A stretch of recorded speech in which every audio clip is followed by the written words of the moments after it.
Hello friends, स्वागत है आपका अपने यूट्यूब चैनल अपनी पाठशाला में। फ्रेंड्स, मैं ज्योमेट्री का एक सीरीज शुरू किया था जिसका 4 पार्ट मैंने पहले ही इस चैनल पे अपलोड कर दिया। आज मैं 5वां पार्ट लेकर के आया हूं। तो ज्योमेट्री का 5वां पार्ट बहुत ही इम्पोर्टेंट क्वेश्चनों से भरा है। तो आइए ज्योमेट्री का 5वां पार्ट करते हैं। सबसे पहला है कि ए बी सी डी एक पैरेललोग्राम है। क्या है? पैरेललोग्राम है। ए बी सी डी क्या है? ए बी सी डी एक पैरेललोग्राम है जिसके बीच में कहीं भी वो एक बिंदु रखा गया और उस बिंदु से चतुर्भुज के चारों शीर्षों को मिला दिया गया तो बनने वाले ये triangle, area of triangle A O D, ये वाला, ये वाला, प्लस एरिया ऑफ ट्रायंगल ये वाला B O C is equal to, ये दोनों ट्रायंगल का योग जो होगा वो बचे हुए दोनों एंगल का योग होगा। तो क्या होगा? Area of triangle A O B, ये वाला ए ओ बी, ये वाला, plus area of triangle D O C, यही है, यही होता है। इस दोनों का एरिया अगर दिया हो, इसमें से एक का दिया हो तो दूसरा का हम लोग आसानी से निकाल लेंगे। क्या है कि एबीसीडी एक पैरेललोग्राम है जिसके बीच में कोई बिंदु वो रखा गया है जिससे चतुर्भुज के चारों शीर्षों को मिलाया जाता है। तो जो 4 त्रिभुज का निर्माण होता है उसमें से 2 त्रिभुज A O D, area of triangle A O D plus area of triangle B O C का योग जो होगा वो इक्वल होगा किसके? Area of triangle A O B plus area of triangle D O C के। तो ये हो जाएगा। आइए अब अगला करते हैं। अगला में है कि ए बी सी डी एक क्वाड्रिलेटरल है। क्या है? ए बी सी डी कोई चतुर्भुज है तो क्वाड्रिलेटरल है। A B C D quadrilateral है। उसके मध्य बिंदु में सारे चारों जो भुजा है A B B C C D और ए डी, इसके मध्य बिंदु पर जो है ना बनाया गया है पी क्यू आर एस बिंदु लिया गया। ए बी सी डी एक चतुर्भुज है जिसके मध्य बिंदुओं पर, मतलब सारी भुजाओं के मध्य बिंदु पर पी क्यू आर एस जो है 4 बिंदु लिया गया और उसको बना, उस चारों बिंदु को एक दूसरे से मिला दिया गया तो एक चतुर्भुज का निर्माण होता है। वो एक कल ही पढ़े थे वीडियो नंबर 4 में कि किसी चतुर्भुज के मध्य बिंदु को अगर मिलाया जाए तो समानांतर चतुर्भुज बनता है। तो बनने वाला जो पी क्यू आर एस क्या है? P Q R S parallelogram है। इतना तो आप कल ही जान गए हैं।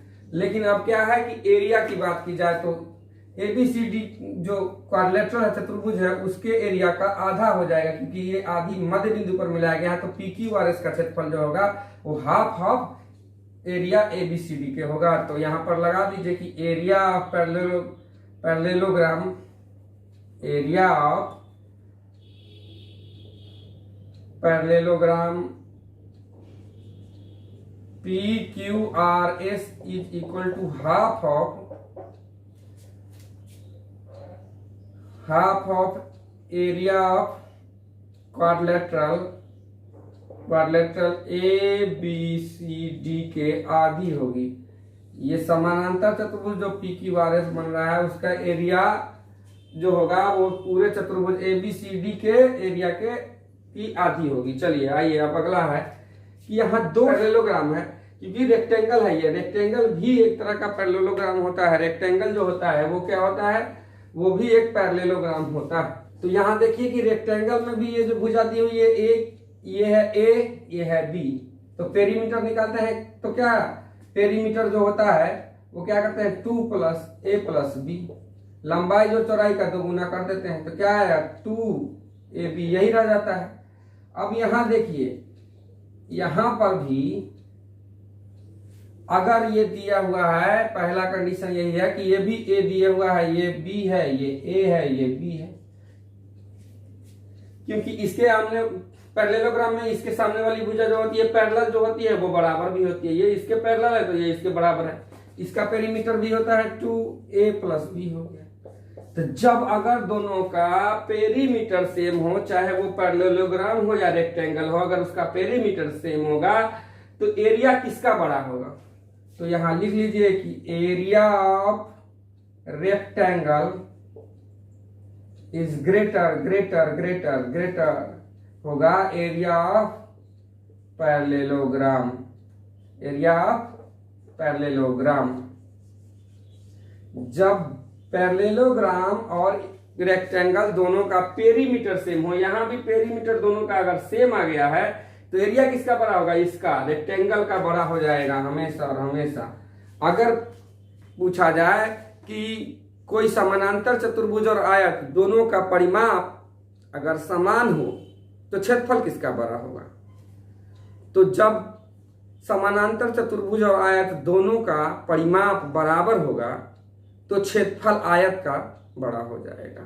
क्या होगा? क्षेत्रफल आयत का बड़ा हो जाएगा। ये है, ये पहला कंडीशन हो गया कि इफ पेरीमीटर इज सेम तो एरिया किसका बड़ा होगा? रेक्टेंगल का। अब कह रहा है कि अगर एरिया सेम हो, अब जो है ये ए बी जो भी है, अब एरिया सेम है, इसका एरिया और इसका एरिया, मान लीजिए इसका एरिया 100 है तो इसका भी 100 है, तो पेरीमीटर किसका बड़ा होगा? तो अगर दोनों का एरिया सेम हो, अगर एरिया सेम हो तो पेरीमीटर किसका बड़ा होगा? पेरीमीटर की बात की जाए हमेशा और हमेशा पैरेललोग्राम का बड़ा होगा पेरीमीटर ऑफ रेक्टेंगल से। तो ये दो इंपॉर्टेंट पॉइंट था कि अगर किसी समानांतर चतुर्भुज और आयत के क्षेत्रफल बराबर हो, मतलब एक आयत और एक समानांतर चतुर्भुज है, दोनों का क्षेत्रफल बराबर हो, तो परिमाप किसका बड़ा होगा? तो परिमाप जो होगा वो समानांतर चतुर्भुज का बड़ा हो जाएगा। लेकिन अगर परिमाप बड़ा है, बराबर है दोनों, अब देखिए दो कंडीशन है दोनों में, अगर समानांतर चतुर्भुज और आयत दोनों का परिमाप बराबर है तो आयत का क्षेत्रफल बड़ा हो जाएगा। लेकिन अगर समानांतर चतुर्भुज और आयत दोनों का क्षेत्रफल बराबर हो तो परिमाप किसका बड़ा हो जाएगा? समानांतर चतुर्भुज का परिमाप बड़ा और बराबर, बड़ा ही होगा, लेकिन कंडीशन में हम लोग बराबर भी लिखते हैं। तो आ गया, चलिए ये भी फुलफिल हो गया कि अगर पेरीमीटर समान हो तो एरिया रेक्टेंगल का बड़ा हो जाएगा, अगर एरिया जो है समान हो तो पेरीमीटर पैरेललोग्राम का बड़ा हो जाएगा। ठीक है, अब आइए अगला करते हैं कि ABC जो है एक राइट एंगल ट्रायंगल है, जिसमें ए जो है वो राइट एंगल बनाता है और BC हाइपोटेनस है। BC पर कोई बिंदु D दिया गया है, तो जानते हैं कि AD का जो AD स्क्वायर बराबर BD इंटू CD होता है। ये भी याद रखने वाली बात है कि अगर ABC एक राइट एंगल ट्रायंगल है जिसमें A जो है राइट एंगल है, उससे अगर BC हाइपोटेनस पर कोई लंब डाला गया D, तो AD की लंबाई जो होगी वो क्या होगी? BD इंटू CD का रूट अंडर होगा, या AD स्क्वायर बराबर BD इंटू CD। खाली AD अगर निकालना है तो क्या होगा? रूट अंडर BD गुने CD ये होगा। तो अब ये जो है AD स्क्वायर बराबर क्या होगा? BD गुने CD। तो यहाँ लिख दीजिए AD square is equal to BD गुने CD। एक दूसरा अगर थियोरम भी एक बार पढ़ाए हैं वो भी इसमें लेते हैं कि अगर ये परपेंडिकुलर डाल रहा है और इसको दो बराबर भागों में बांट रहा है, क्या बांट रहा है? BD बराबर CD हो, BD और CD बराबर हो, तब क्या हो जाएगा? AD स्क्वायर बराबर BD इंटू CD। तो अभी पढ़े हैं, इसका लंबाई अगर x होगा तो ये भी x हो जाएगा, उस जगह पर ये भी x हो जाता है, यही रहता है। तो x स्क्वायर बराबर क्या हो जाएगा? x गुने x।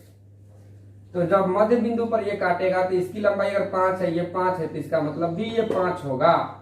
तो AD बराबर सीधे इसके मध्य बिंदु पर अगर मिलाता है तो AD DC और BD तीनों बराबर हो जाएगा। ये भी हम पढ़े थे, और यहां से ये भी पढ़ ली कि अगर मध्य बिंदु पर नहीं काटेगा तो AD बराबर क्या हो जाएगा? BD into CD। चलिए ये इंपॉर्टेंट रहा। आइए अब इसमें देखते हैं कि ABCD यहां भी पैरेललोग्राम है। ABCD क्या है? पैरेललोग्राम है, जिसमें BC पर कोई बिंदु कहीं भी डाला गया है P, जिसमें BC पे कोई बिंदु डाला गया है P, तो एक चीज जान लीजिए, अगर ऐसा हो कि ए बी सी डी एक पैरेललोग्राम है, कोई इधर नहीं, जरूरी नहीं है यहाँ पे, इस पर भी अगर एक बिंदु होता और वहां से त्रिभुज बना रहता, तो ये देखिए ये त्रिभुज प्लस ये त्रिभुज दोनों को जोड़ेंगे तो बचा हुआ त्रिभुज का क्षेत्रफल के बराबर होगा। आइए इसी को लिखते हैं कि area of triangle A B P plus area of triangle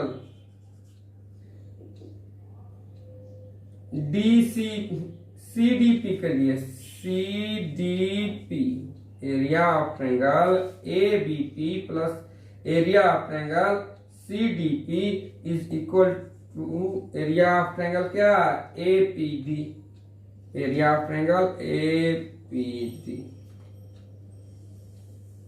ये भी बहुत ही इंपॉर्टेंट है कि ए बी सी डी एक पैरेललोग्राम है, उसके किसी भी पैरेलल लाइन पे बीसी पे सपोज अगर पी बिंदु दे दिया तो वहां से अगर ए और डी को मिलाया जाए तो एक ट्रायंगल का निर्माण होता है ए पी डी। तो area of triangle A P D जो होगा इज इक्वल होगा, area of triangle A P D is equal होगा किसके, area of triangle A B P plus area of triangle C D P के। इस दोनों के ट्रायंगल का जो योग होगा वो इसके बराबर होगा, यही ये पूछ रहा है। ठीक है, अब आइए इसको यहां लिख देते हैं कि area of triangle A P D is equal to area of triangle A B P plus area of triangle DPC.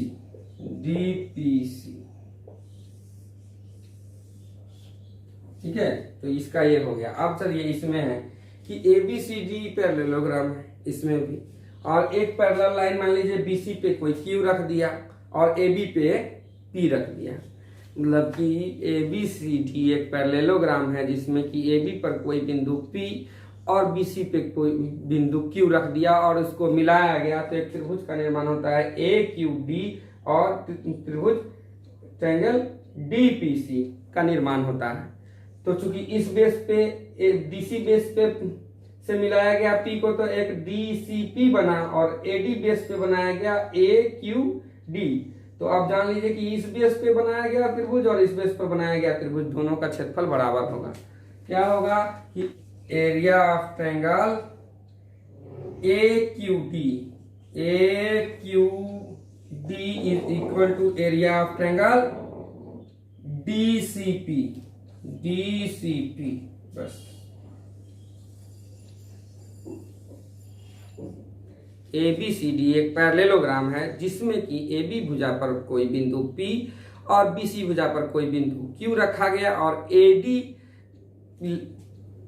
से Q को मिला दिया गया और डी सी से P को मिला दिया गया, तो दो त्रिभुज का निर्माण होता है डी सी पी और त्रिभुज ए क्यू डी, ये दो त्रिभुज का निर्माण होता है। ये दोनों का क्षेत्रफल जो होगा आपस में बराबर होगा, तो area of triangle A Q D is equal to area of triangle D C P, ये हो जाएगा। चलिए अब अगला करते हैं कि देखिए दो समानांतर चतुर्भुज है, ए बी सी डी एक पैरेललोग्राम है plus A B F E एक पैरेललोग्राम है, ए बी सी डी एक पैरेललोग्राम है और ए बी एफ ई एक पैरेललोग्राम है।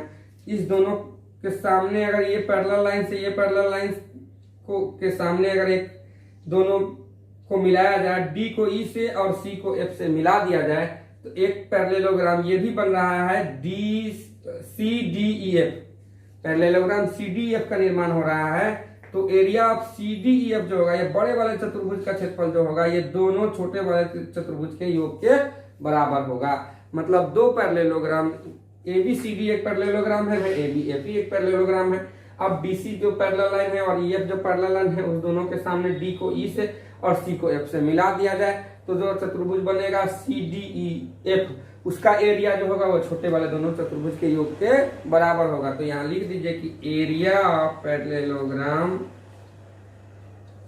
क्या C D E F is equal to area of parallelogram A B C D plus area of parallelogram A B F E के बराबर होगा।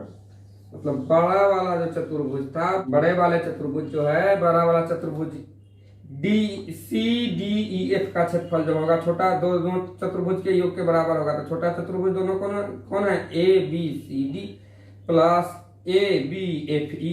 ए B C D plus A E F E का area दोनों का जोड़ दिया जाए तो जो होगा इक्वल होगा किसके, सी डी ई एफ के, area of C D E F के। ठीक है, चलिए अब अगला क्वेश्चन करते हैं। इसमें दिया हुआ है कि पी क्यू आर एक ट्रायंगल है, पी क्यू आर एक ट्रायंगल है जिसमें कि पी एस पी टी जो है इसको 3 बराबर भागों में बांट रहा है। मतलब अगर ये 3x है तो ये x, तो ये x, तो ये x है कि क्या है इसका माजरा कि पी क्यू आर एक राइट एंगल ट्रायंगल है जिसमें क्यू पर राइट एंगल बन रहा है। अब क्यू आर जो है, क्यू आर को एस और टी दो बिंदु ऐसा डाला गया कि क्यू आर 3 बराबर भागों में बट गया। तो ऐसी स्थिति में एक रिलेशन बनता है कि 8 P T square is equal to, ये वाला बीच वाला जो है 8 इसका P T square is equal to 5 P S square plus 3 P R square.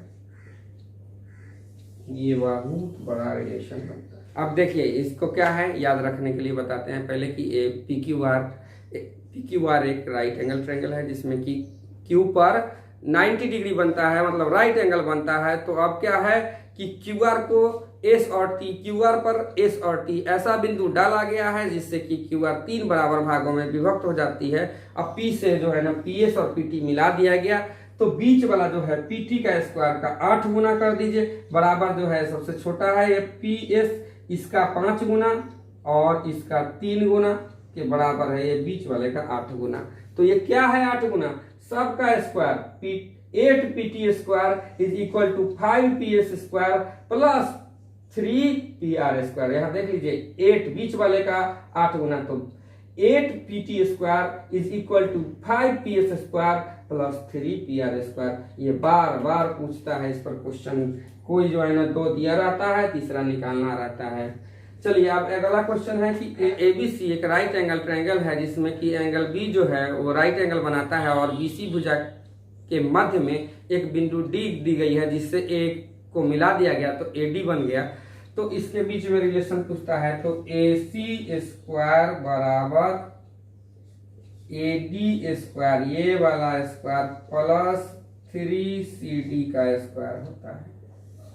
क्या होता है कि ए सी स्क्वायर हाइपोटेनस का स्क्वायर बराबर क्या होता है, A D square plus 3 C D square के बराबर होता है। फिर से एक बार समझ लेते हैं इसको कि ए बी सी एक राइट एंगल ट्रायंगल है जिसमें बी राइट एंगल बनाता है, बी सी एक भुजा है जिसके मध्य में एक बिंदु दी हुई है डी, डी से ए को मिला दिया गया तो ए डी का निर्माण हो गया। तो आप पूछता है ए सी का रिलेशन पूछेगा ए डी से, तो क्या होगा कि A C square is equal to A D square plus 3 C D square, ये इसका 3 गुना प्लस ये इसका एक बार स्क्वायर करेंगे प्लस इसका 3 बार स्क्वायर करेंगे, इसके बड़े वाले ए सी के स्क्वायर के बराबर हो जाएगा। तो A C square is equal to A D square plus 3 C D square.